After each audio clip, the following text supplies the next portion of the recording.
the nature of tinnitus.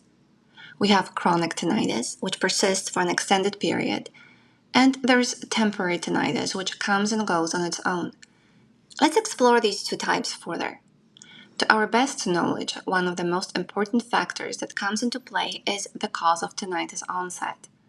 Multiple major factors can trigger chronic tinnitus. One of the most common causes that often shows up is high anxiety and prolonged stress. According to Professor Pavel Yastrebov's tinnitus condition model, the limbic system plays a significant role in chronic tinnitus. In fact, even temporary tinnitus is greatly influenced by the activation level of the limbic system. How far ignored tinnitus can go? Catastrophic chronic tinnitus. A lot of people don't consider tinnitus a big deal. They might think it's just a bit of noise in their ears and nothing they should be worried about. But the truth is, many types of tinnitus actually begin with a seemingly easy-to-ignore sound in our ears. It starts at a slight level when measured using the tinnitus handicap inventory form. But if we continue to ignore it, it can escalate into a chronic catastrophic level of tinnitus. Every day, many people, often in the morning, become aware of this annoying noise coming from their heads or ears. Not all of them will experience chronic tinnitus going to severe or even catastrophic levels, and most of those people will forget about tinnitus within weeks, thanks to the natural habituation ability of the human brain. But to learn more about what is causing this difference in tinnitus conditions, please watch this video and subscribe to our channel to learn more about tinnitus and related issues.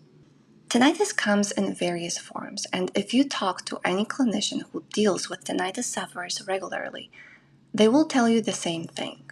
Today we'll focus on one key difference, the nature of tinnitus. We have chronic tinnitus, which persists for an extended period, and there's temporary tinnitus, which comes and goes on its own. Don't forget to check out our video on the tinnitus handicap inventory scale. It is a great resource for understanding how tinnitus impacts our psychological well-being.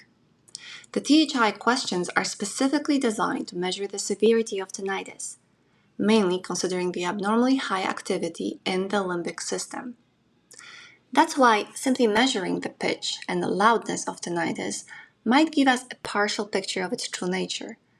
Unfortunately, this method doesn't tell us anything about all the different tinnitus symptoms, which can significantly impact a person's life. For example, some people can handle loud tinnitus without feeling anxious or emotionally affected by its presence.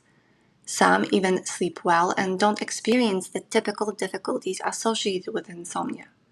However, for others with severe to catastrophic tinnitus, as measured by the tinnitus handicap scale score, insomnia tends to be quite common and challenging among tinnitus sufferers. Now that we know how severe our tinnitus is and why it is causing so many problems and stress, how do we find out what type of tinnitus we have? Is this chronic or just a temporary condition? Finding someone with all the knowledge about tinnitus is not always easy when we seek answers to our questions. However, that's why you're here watching this video, because we are going to explore this topic together. So let us continue. Please listen carefully. Scientifically verified and proven on countless occasions knowledge indicates that more than 20% of chronic tinnitus patients have no hearing loss present. Let's be clear about this. The difference between chronic and temporary tinnitus is huge when discussing the sufferer's experience and annoyance levels. Often, even a temporary tinnitus episode from years ago can lead to chronic tinnitus when other factors come into play. Chronic tinnitus usually has multiple factors contributing to its onset. Gradual tinnitus onset is often associated with chronic tinnitus, but sudden onset can also result in a chronic condition later on. The initial strength of tinnitus noise and symptoms, whether it's slight or catastrophic based on the tinnitus handicap inventory scale, plays a crucial role in the success of natural habituation.